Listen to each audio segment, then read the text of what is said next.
Before I continue, I just want to thank everyone who has supported this channel and helped me reach 1,000 subscribers. I never imagined I would become the kind of man who questioned the woman I trusted more than anyone else.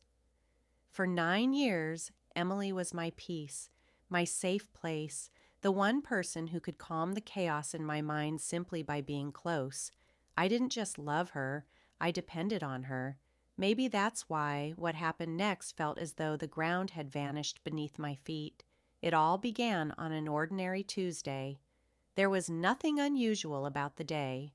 I was cleaning the kitchen while Emily was in the shower when her phone buzzed on the counter. I had no intention of looking at it. I was never the kind of husband who checked his wife's phone, but the notification stayed on the screen just long enough for me to read it.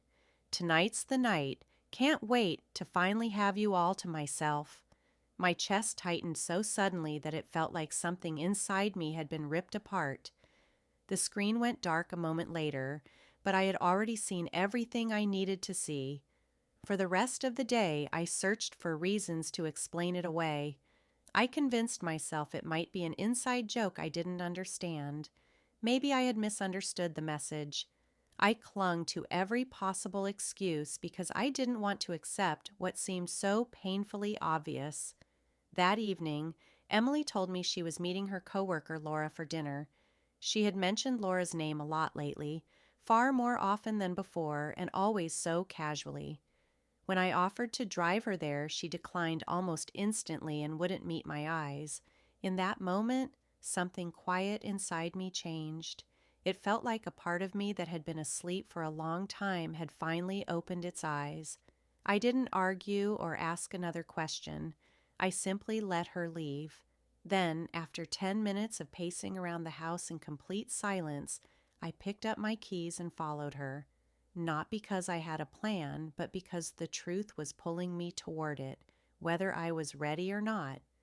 Not because I had a plan, but because the truth was pulling me toward it. She wasn't at the restaurant she had mentioned. Instead, her car was parked outside a small boutique hotel near the old industrial district. It was the kind of place you drove past without ever giving it a second thought. My hands trembled as I switched off the engine and sat there watching. A few minutes later, Emily stepped out of her car. She was wearing a black dress I had never seen before.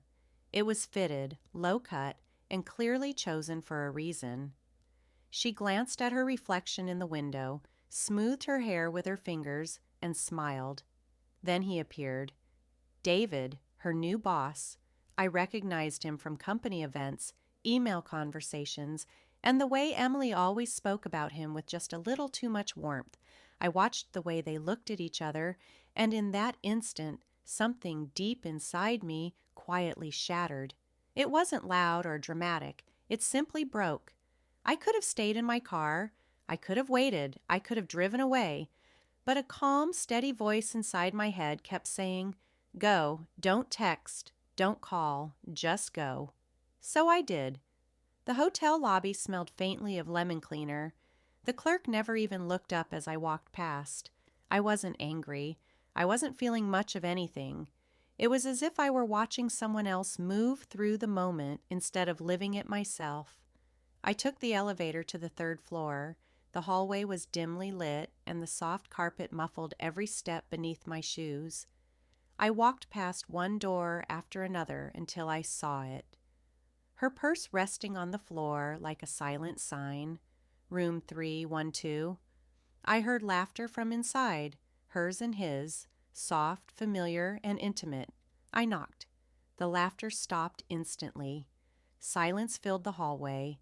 Then came quiet footsteps, followed by the sound of something falling to the floor. A moment later, her shaky voice asked, "Who is it?" "It's me," I replied. She opened the door just enough for me to see everything.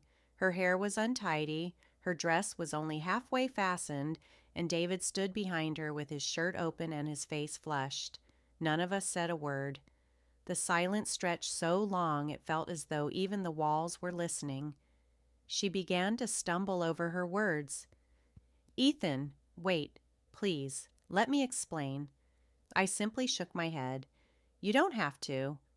I turned to walk away, but before I reached the hallway, I heard David quietly mutter, "He wasn't supposed to come tonight." Not supposed to. Those 4 words confirmed everything I had been trying so desperately not to believe. I walked away without yelling, without slamming a door, without creating a scene. Just slow, quiet footsteps followed by a long, lonely drive home, with the cold night air pouring through the open windows, hoping I could still feel something, anything. When she finally came home, her bags were already waiting by the front door. The spare keys rested on the kitchen counter. She cried. She grabbed my arm. She begged me to listen. She insisted nothing had happened, that she stopped before they crossed the line. But sometimes the intention itself is the betrayal.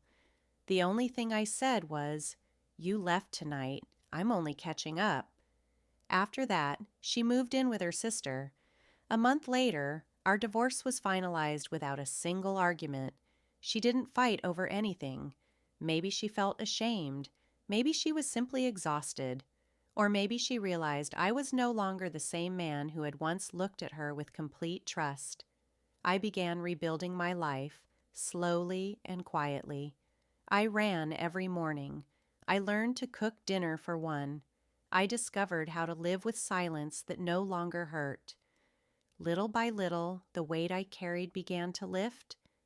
Then one evening, I received a handwritten letter with no return address.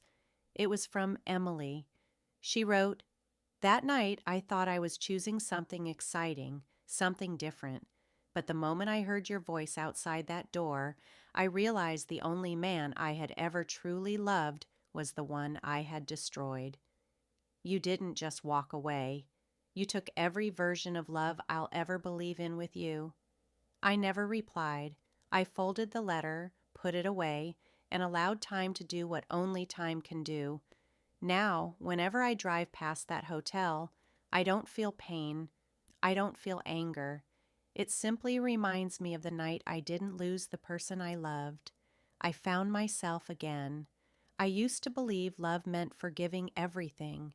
Now I understand that real love never places you in a situation where forgiveness is needed in the first place.